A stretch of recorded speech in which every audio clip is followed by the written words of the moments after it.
সম্প্রতি the best of বলিউডে cameo দিয়ে ইন্টারনেট সেনসেশন তৈরি করলেও নিজ বাড়িতেই তৈরি হয়েছে জটিলতা। বাবার এই কামব্যাকে মোটেও খুশি নন ছেলে আয়ান হাশমি।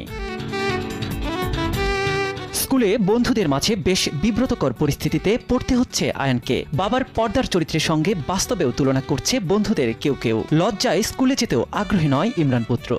সম্প্রতি এক সাক্ষাৎকারে খানিকটা মজার ছলেই ছেলের অভিজ্ঞতার কথা জানিয়েছেন ইমরান হাশমি। ছেলের ভাষ্য, অভিনেতা তার স্কুলের সবকিছু নষ্ট করে দিয়েছে। প্রতিদিন স্কুলে গেলেই তাকে শুনতে হচ্ছে নানা কথা। বাবাকে এমন চরিত্রে অভিনয় বন্ধেরও পরামর্শ ছেলের।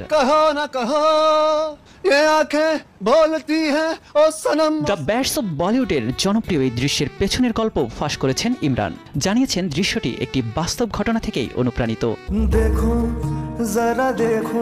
বর্তমানে ইমরান তার আসন্ন সিনেমা হকের মুক্তির প্রস্তুতি নিচ্ছেন। এতে তার সঙ্গী হয়েছেন ইয়ামি গৌতম। ভারতে মুসলিম নারীদের অধিকার সংক্রান্ত ঐতিহাসিক শাহবানো মামলার উপর ভিত্তি করে নির্মিত হয়েছে সিনেমাটি।